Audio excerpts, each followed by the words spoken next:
ஸ்ரீநிதி ஜோதிடம் நேயர்களுக்கு வணக்கம். நான் உங்கள் ஜோதிடர் திருச்செரை ராஜா வெங்கடேஷ். இந்த பதிவில் மகர ராசிக்கான வார ராசி பலன் பார்க்கலாங்க. மகர ராசிக்கு அதிபதியாக இருக்கக்கூடிய சனி பகவான் உங்களுடைய ராசிக்கு 2ஆம் இடத்துல சஞ்சாரம் பண்ணிட்டு இருக்காரு. 2ஆம் இடமான குடும்பஸ்தானத்தில் வக்ரகதி பெற்று சஞ்சாரம் பண்ணிட்டு இருக்காரு. அப்போ குடும்பத்தில் சின்ன சின்ன பிரச்சனைகள், சின்ன வில்லங்கங்கள், சின்ன ஒரு சறுக்கல்கள் குடும்ப வாழ்க்கையில் இதெல்லாம் வரதுக்கான வாய்ப்புகள் இருக்குது. அதனால் குடும்ப நபர்களோட கொஞ்சம் அனுசரணையாக நடந்துக்கோங்க. ஓகேங்களா? எதுக்குமே அவசரப்படுத்துறது, எதுக்குமே பார்த்தீங்கன்னா வெடுக்குன்னு வார்த்தைகளை அள்ளி விடுறது, இதுமாரி விஷயங்கள்லாம் வச்சுக்காதீங்க. இது ரொம்ப ரொம்ப நல்லது. ஏன்னா குடும்பத்தில் எங்கே நம்ம சுற்றினாலும் சரி தான், நம்ம சேர போகிற இடம் குடும்பம் தான். அப்போ குடும்பத்தை தாங்க நம்ம முதல்ல அனுசரணையாக நடந்துக்கணும். குடும்பத்து நபர்கள்ட்ட கொஞ்சம் அனுசரணையாக நடந்துக்கணும். ஏதோ ஒரு டயத்தில் கோவப்பட்டு பேசுகிறோம், அது ஓகே தான். ஆனால் எப்போவுமே கோவப்பட்டு பேசுகிற மாதிரியான நிலைமையில இருந்துடாதீங்க. அது மாதிரி சூழ்நிலைகளும் எல்லாமே வரும் தான். ஓகேங்களா? இதெல்லாமே கொஞ்சம் கவனமாக பார்த்து தெளிவாக நீங்கள் நடந்துட்டீங்கன்னா மிக மிக சிறப்பு. உங்களுடைய ராசிக்கு பாக்யாதிபதி இருக்கக்கூடிய புதன் பகவான் ராசிக்கு 7ஆம் இடத்துல சஞ்சாரம் பண்ணிட்டு இருக்காரு. அதே 7ஆம் இடத்துல தான் ராசிக்கு 6ஆம் அதிபதி அப்புறம் லாபாதிபதி. ஓகேங்களா? வேலை தரக்கூடியவர் யார்? சுக்கிர பகவான். அந்த சுக்கிர பகவான் தான் லாபத்தையும் தரக்கூடியவர். உங்களுடைய ராசிக்கு லாபத்தையும் தரக்கூடியவர் சுக்கிர பகவான் தான். இவங்க எல்லாருமே 7ஆம் இடத்துல சஞ்சாரம் பண்ணிட்டு இருக்காரு. அது மட்டும் இல்லைங்க, உங்களுடைய ராசிக்கு 8ஆம் அதிபதி இருக்கக்கூடிய சூரிய பகவான் 7ஆம் இடத்துல சஞ்சாரம் பண்ணிட்டு இருக்காரு. கூட்டு தொழில் பண்ணுறவங்களுக்கு தொழிலில் லாபங்கள் அதிகரிக்கும். நண்பர்கள் மூலமாக நல்ல நல்ல விஷயங்கள் எல்லாமே நடக்கும். தொழில் பண்ணுற இடத்துல அது இல்லாமல் நம்ம ஒரு வேலைக்கு போயிட்டு இருக்கோம்னு வச்சுங்களேன், அங்கே இருக்கிற பெண்கள் மூலமாக நமக்கு நல்ல சகாயங்கள் நடக்கும். நம்ம ஒரு வேலை கொஞ்சம் சீக்கிரம் முடிக்கணும், அதுக்குள்ளே வெளியில் ஒரு வேலை ஒன்று இருக்குது, இது ஒரு டைம் ஆகும் போல இருக்குது அப்படின்னா, நீங்கள் போங்க சார், நான் பார்த்து நான் முடிச்சிடறேன் அப்படின்னு உங்களுக்கு அனுசரணையாக அவங்க நடந்துப்பாங்க.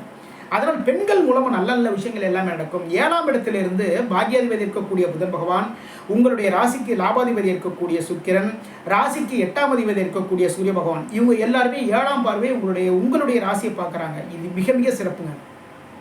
ஓகேங்களா? தாய்மாமன் மூலமாக நல்ல நல்ல விஷயங்கள் நடக்கும். ஆடை ஆபரண சேர்க்கைகள் உண்டு. கல்வியில் ரொம்ப சிறப்பாக இருக்கும். கல்வி நிலை இந்த டயத்தில் மகர ராசிக்காரங்களுக்கு ரொம்ப சிறப்பாக இருக்கும். ஒரு அரசு சம்பந்தமான ஒரு வேலைக்கு எக்ஸாம் எழுதுங்க, எதிர்பாராத விதமாக அரசு வேலைகள் கிடைக்கும். அதே மாதிரி அரசாங்கத்தின் மூலமாக சின்ன பிரச்சனைகள் வரதுக்கான வாய்ப்புகளுமே இருக்குது. ஓகேங்களா? நல்ல விஷயமும் நடக்கும், இதுவும் நடக்கும். அதனால் அரசு சம்பந்தமான விஷயங்கள் கொஞ்சம் கவனமாக இருந்துங்க. ஒன்றும் இல்லைங்க, ஒரு பைக்கில் போகிறப்ப பார்த்தீங்கன்னா லைசன்ஸு, அப்புறம் பார்த்தீங்கன்னா நம்மளுடைய இன்சூரன்ஸு, இது எல்லாத்தையும் கரெக்டாக இருக்கான்னு ஒரு டைம் செக் பண்ணிட்டு அப்புறம் கிளம்புங்க. ஓகேங்களா? எதனாலனா போலீஸும் அரசாங்கம் தானே, அங்கேயும் நம்ம போகிற டயத்தில் டக்குன்னு நிப்பாட்டி செக் பண்ணுவாங்க. நம்ம இப்போ ஹெல்மெட் போட்டு போனாலே நிப்பாட்டி செக் பண்ணுறாங்க. ஓகேங்களா? அந்த டயத்தில் நம்ம மறந்து வச்சுட்டு வந்திருப்போம். அதன் மூலம் ஒரு பெரிய ஒரு ஃபைன், அரசாங்கத்துக்கு ஒரு ஃபைன் கட்டுற மாதிரியான தேவையில்லை, அதை எதிர்பாராத விதமாக நஷ்டமாகும் நமக்கு. அதனால் கொஞ்சம் கவனமாக நடந்துக்கோங்க. பாக்யாதிபதி இருக்கக்கூடிய புதன் பகவானுடைய 7ஆம் பார்வை ராசி மீது பதியுது. இது மிக மிக சிறப்பு. தாய்மாமன் மூலமாக நல்ல விஷயங்கள் எல்லாமே நடக்கும். இந்த டயத்தில் மகர ராசிக்காரங்க திருமணம் தொடர்பான விஷயங்கள்ல கொஞ்சம் கவனமாக பார்த்து நடந்துக்கோங்க. திருமண ஏற்பாடுகள் பண்ணால் கூட சரி தான், கொஞ்சம் கவனமாக பார்த்து நடந்துக்கோங்க. அவங்களுடைய நம்ம பார்க்குற வரன், அவங்களுடைய குடும்ப பின்னணி எப்படி இருக்குது என்னங்கிறத கொஞ்சம் தெளிவாக அனலைஸ் பண்ணுங்கள் முதல்ல. அது மட்டும் இல்லைங்க, இந்த டயத்தில் மகர ராசிக்காரங்க அவங்க திருமணம் தொடர்பான விஷயங்களில் போவீங்க. போய் எல்லாருமே பொண்ணுலாம் பார்ப்பாங்க. இல்லை அப்படின்னா மாப்பிள்ளை அந்த மாப்பிள்ளை நம்மளும் போய் பொண்ணை பார்த்துட்டு வருவோம். ஆனால் இந்த சொல்கிறேன்னு சொல்லுவாங்க. அதுக்கப்புறம் பார்த்தீங்கன்னா, இல்லை சார், நாங்கள் வேறு பக்கம் பார்க்கலாங்கிற ஒரு ஐடியாவில் இருக்கோம் அப்படின்னு சொல்லி பேக் அடிப்பாங்க. எதனால? ராசி அதிபதியாக இருக்கக்கூடிய சனி பகவான் குடும்பஸ்தானமான 2ஆம் இடத்திலிருந்து 2ஆம் இடத்தில் வக்ரகதியில் சஞ்சாரம் பண்ணிட்டு இருக்காரு. அப்போ குடும்பம் அமைகிறதுக்கு தாமதமாகும். அப்போ திருமணம் தொடர்பான விஷயங்கள்ல கொஞ்சம் கவனமாக பார்த்து நடந்துங்க. தாமதமாகும் தான்.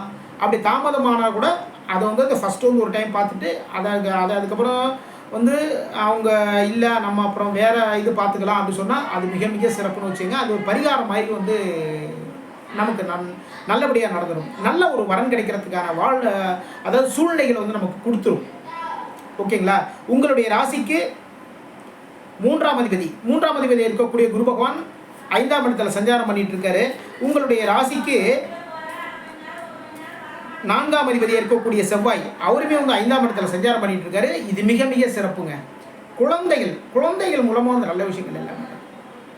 குழந்தைகள் மூலமாக நல்ல விஷயங்கள் நடக்கும். பூர்வீகத்தின் மூலமாக நல்ல விஷயங்கள், உங்கள் வீட்டில் இருக்கிற பெரியவங்க மூலமாக நல்ல விஷயங்கள், தொழிலில் முன்னேற்றங்கள், இது எல்லாமே நடக்கும். தொழிலில் லாபங்கள். அதுக்கப்புறம் பார்த்தீங்கன்னா மகர ராசிக்காரங்க ரொம்ப பேர் பெரிய லெவலில் ஒரு பிஸ்னஸ் மேனாக இருப்பாங்க, பெரிய லெவலில் தொழிலதிபர்கள். அதுக்கப்புறம் பார்த்தீங்கன்னா இரும்பு சம்மந்தமான கடைகள் வச்சுருப்பாங்க, லேத் பட்டறை வச்சுருப்பாங்க, இரும்பு கடைகள் வச்சுருப்பீங்க. இவங்களுக்கெல்லாம் பார்த்தீங்கன்னா உங்களுடைய தொழிலில் வந்து நல்ல முன்னேற்றம் ஏற்படும். ஏன்னா உங்களுடைய ராசிக்கு 10ஆம் அதிபதியாக இருக்கக்கூடிய சுக்கிர பகவான் ராசியை பார்க்குறாரு. இது மிக மிக சிறப்பு. அதேமாரி பார்த்தீங்கன்னா வந்து நகை கடை வச்சுருக்கவங்களுக்கு, ஜுவல்லரி, ஆடை ஆபரணம், ரெடிமேடு கடை வச்சுருவங்களுக்கு உங்களுக்குலாம் வந்து லாபங்கள் அதிகரிக்கும். பொதுமக்கள் வந்து அதிகப்படியான பொதுமக்கள் உங்களுடைய கடைகளுக்கு வந்து சேர்றதுனால லாபங்கள் அதிகரிக்கும். இந்த டயத்தில் மகர ராசிக்காரங்க இந்த உங்களுடைய ராசிக்கு 3ஆம் இடத்துல வந்து ராகு பகவான் சஞ்சாரம் பண்ணிட்டு இருக்காரு. உங்களுடைய முயற்சிகளுக்கு பக்கபலமாக யார் இருப்பாங்கன்னா உங்களுடைய முன்னோர்கள் வந்து பக்கபலமாக அந்த டயத்தில் இருக்காங்க. ஓகேங்களா? முன்னோர்கள் வழிபாடு மிக மிக சிறப்பு. ஏதாவது ஒரு பிஸ்னஸ் சம்மந்தமான விஷயம் இல்லை அப்படின்னா வந்து ஒரு வேலைக்கு வந்து நம்ம போகிறோம்.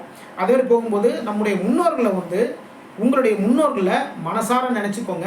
அதன் மூலமாக நல்ல விஷயங்கள் எல்லாமே நடக்கும். முன்னோர்கள் வந்து உங்களுக்கு பக்கபலமாக வந்து நிற்பாங்க.